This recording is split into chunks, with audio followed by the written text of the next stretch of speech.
Welcome back everyone to my Let's Play of Final Fantasy V, the 4-job Fiesta for TNV Small Critter Rescue. Last episode we were told that we should go visit Guido's cave at the bottom of the sea, because we have the submarine now.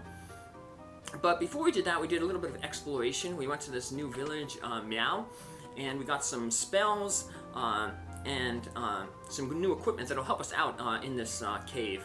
We also went to the lake surrounded by mountains, where someone in Sergei Castle said that there's a creature there that turned people into stone. Well, we finally were able to get to there because there's an underwater passageway into that lake. So we went there, we defeated the monster there, which turned out to be a summon, the final level 3 summon, Shoat. So, it basically, when you call it, it turns a monster into stone. But we won't be able to use that, but hey, we're 100% in the game, so we wanted to get it here. So, but the main thing we want to do with that exploration for us last time was to get some spells. The one spell that's going to be really good here is the Berserk spell. These Metamorphas, they turn into different enemies. They can even morph into bosses like Shiva and Afreet, so it can be really, really annoying. So another way we can prevent them from morphing is if we charm them, say with the Tango Dance, the tempting Tango Dance there, with the Will-O-Wisp from the terrain, or you can just have the White Magician use the Berserk spell. When you Berserk an enemy, you basically overwrite its AI, so it'll just basically just keep attacking you under the Berserk staff. Now, it'll do more damage when it's Berserked, but with the Cure 3 spell that we picked up from Meow, that damage is going to be bad because Cure 3 is basically the most powerful white magic healing spell, and it'll just basically restore all our hit points. So we're going to head into this area first. Hit that button to open a passageway up there, and this little puzzle here. Basically, there's a rock, and you have to shift it around, and depending on which chest you put it in, determines which doorway opens up. So we want to drop it in the upper left first to open that passageway, then drop it in the lower left, and head into this area where that passageway was just opened up. And then we're through. So, Guido's cave, not too long. Like I said, it's going to be really easy to get through because there's only 2 enemies in here, the Metamorphs, and then there's this like blob-type monster that's basically in the screen where the sub is at. So we'll encounter that on our way out, but there was that suspicious-looking hole there. Well, not in that hole until we hit this button down here. So this is going to be a common thing in this cave. We're going to walk around, and you're going to see secret passageways lit up as we walk around in our circle of vision. And we just follow them. Like I said, the only monsters we're really meeting are those Metamorph monsters. I'm going to do a little bit of grinding on them, not for experience or AP, but because they can drop a Light Rod, and Light Staff, and the Light Staff, once broken, casts the Holy Spell, which is the most powerful white magic spell. And we're going to run into a boss later on that is weak to Holy, so having a few of them will be really good.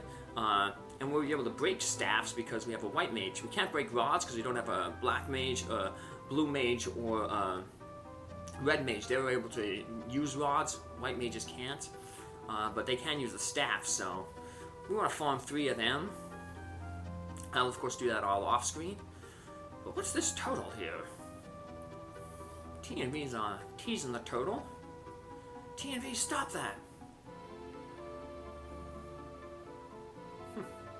Why is he teasing the total? But this is fun! I thought you liked animals, TNV. Cut that out. Figure you would with a chocobo, Boko. It spoke? Sage Guido, I'm sorry for his impoliteness. Why didn't Galuf tell us earlier that, Guido was a total? It would have just taken away the whole surprise, so... Probably some valuable information to be like, okay guys, we're going to see Sage Guido, and by the way, he's a big total, so... But, anyway, Guido has something to tell us. This is what he wanted to tell us, and this is something that Exdeath sunk the thing for me. He wants to get this information. But apparently to the west of Sergei Castle is the forest of Meow, and Meow is where Exdeath was born. We learned that Exdeath was basically an evil spirit that was placed into a tree, and then that tree basically came to life. Well, I mean, a tree's alive anyway, but I mean, like, it, I guess, became sentient and was able to move around. And that is Exdeath. But Exdeath is back at his home, the Forest of Meow.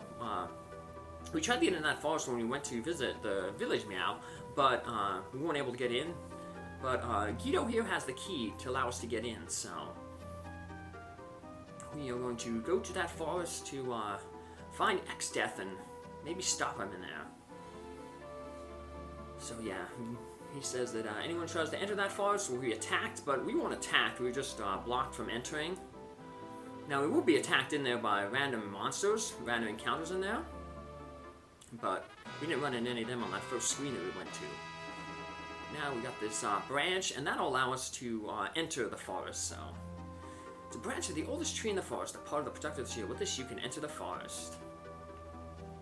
Please hurry, Exdeath is only on his way to the forest of Meow. Gotcha. So, and we have to go protect whatever Exdeath is after. Nobody knows what he's after, but we're gonna head there, so. Just gonna backtrack through this area.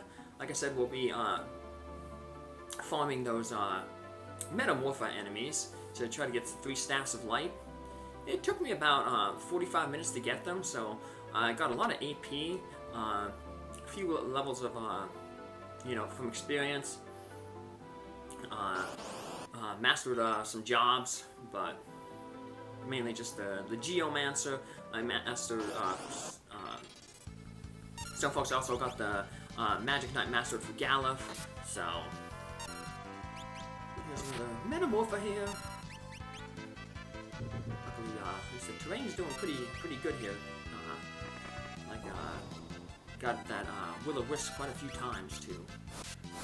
Good thing is sometimes he'll just hit himself with ice, and that will not break the charm. And we got our first light rods. Like I said, I'm gonna farm 2 more of them off screen. Like I said, it takes quite a while, but it'll be very, very helpful. So, and it's. Farming wasn't that bad, because I did run into these radiator enemies. I thought they only appeared in the first 2 screens where the sub was at, but they also, I guess, appear in this screen here too. So every time I ran into one of them, I just ran away, and that'll help power up the chicken knife later on, because every time you run away from that, it helps build up the power. So then I did a bunch of like off-screen grinding, got my 3rd light staff. And now I am ready to go. You'll see the jobs have changed a little bit.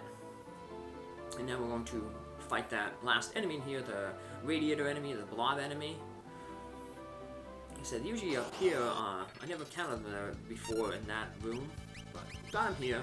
Weak against fire, so we can defeat them with the Fire 3 spell on their sword blade. Remember, if we attack an enemy with an elemental weakness, with the level 3 magic sword spell, it just instantly defeats them, so. Galuf is now our dancer, because he mastered the Magic Knight and put Faris as the Magic Knight. TV's getting close to mastering the Geomancer, too. So yeah, instant death because we hit it with the elemental weakness. And that is all the new monsters in this area.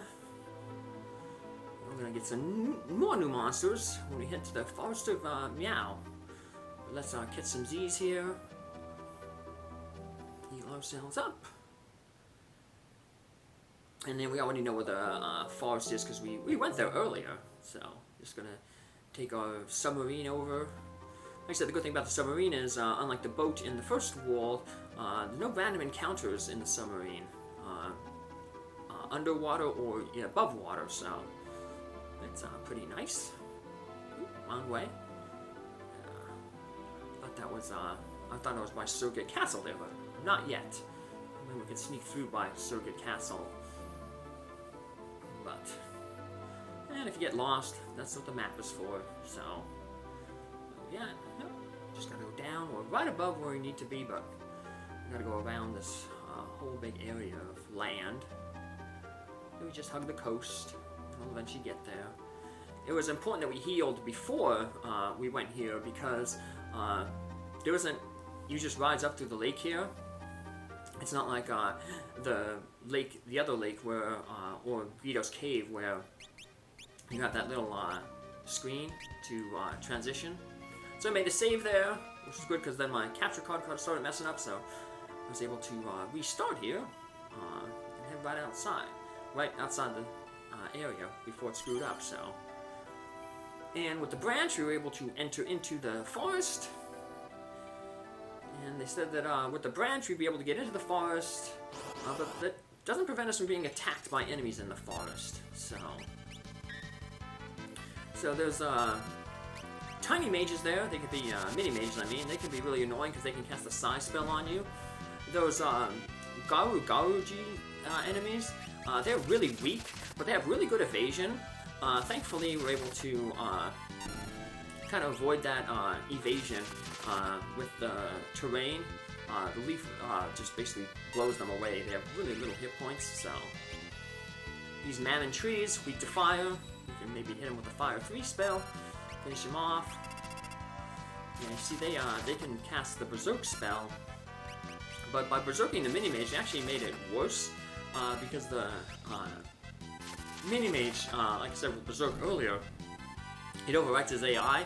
So now he's just going to straight attack, and he's never going to use that mini and turn us small. So, thanks, Mammon Tree, for saving us some trouble. We've got a few treasure chests in here. I'd say about 5, I think. But it's really annoying because, as you can see, the canopy covers the screen. So it's almost like the mist, the Cave of Mist in Final Fantasy 2. You kind of got a little bit of, cover. You can't see everything really clearly because there's an extra layer above. But I'm going to get all the treasure chests. So we were told in Meow that spirits live in the trees. So when we come into a tree that has a hole in it, it looks like it's a dead end, but basically we have to talk with that hole, and a spirit will come out and open the way forward for us. TNV is now our dancer because, whatchamacallit, he mastered the Geomancer, so Galuf now, he needs to master the Geomancer, so let's put him in that class. He's the only one who needs to master the Geomancer. Yeah, Geomancer masters pretty quickly, so, but, yeah, everyone's gonna master that quickly, but there'll be a time later on when we actually will lose one of our party members, so at that point we'll make them the Geomancer, so that while they're gone, nobody is stuck on the Geomancer job and getting ability points that they don't need. So, we'll give the better, stronger knife to our Dancer to do more damage, and put the Guardian just to be safe on the Geomancer. Might help them evade some attacks. So, here we talk with the hole there in the tree, and it opens up this way forward. Then we go to a new section of the forest. So, more treasure chests in here, hidden well. And when we get to this area, we actually run into a new monster, an imp monster. And then we have a third area of the forest, and that's where we can meet this worm monster. So, if you're trying to hunt all the monsters, you won't be able to find the imps until you get to this area, and the worm monster until you get to the third area. We will, like I said, encounter them all. So, I'm going to head all the way over to the right just for some treasure chests. We're actually going to pass up the tree that makes us enter the new area. So we got these imps. I'll show off the drain sword. That lets you, kind of like the drain spell, it basically will take hit points away from the enemy and give them to you. Like the vampire spell, the blue magic. I've seen quite a few enemies use that spell. But now we have it, so. Yay! So, it basically keeps Faris healed up. So, it's not a very useful one. It doesn't work against undead. And most of the time you're just going to be using, elemental weaknesses instead of the drain, but I figured this would be a good time to show it off. So it keeps Faris healed up. Not that we really need to keep healed up, because this dungeon is kind of short, and it's actually going to be a save point in the middle of the dungeon, so... We've got a really tough boss in this dungeon, so they gave you a save point in the middle of the dungeon, and then before you meet the boss, you can actually leave the area and come back and leave the area, save the game, and then come back in, and you won't have to redo the whole entire forest. So, that's really nice of the game to do that. So, don't want to waste any of those rods on these guys, they resist the holy, so... Finish off, and now I said all you have to do is find that warm enemy in the next screen. But before we do that, we're going to grab this last treasure chest over here. And there it is. Grab it, and then we got to backtrack a little bit to get the tree that moves forward. So here we go. This is the dungeon that you can't return to later on, so you have to get all the treasure now the first time you go through it. So, a few dungeons you can obviously go back to, like Guido's cave, the Draken Vale, but not this one. So, get another treasure chest over here. Drink that we'll never be able to use, and hey, there's a save point here. But more importantly, for the save point, we finally get the last enemy, so now we don't have to farm any enemies for the remainder of the time that we're in here, in this dungeon. Not that there's not much left of this dungeon, but it's always good when, for the next episode, because the next episode is going to be pretty long. Got a big cutscene, got a big boss fight coming up, so it may take a while, so good to know that none of the time will be wasted on random encounters. We can just cut them all out because we met all the enemies. And there goes the worm. And this will conclude our episode here. We'll make a save here, and next episode we'll head back in here and finish off this dungeon and see if we can find Exdeath and what he's looking for. Take care, have a good one, see you then. Bye!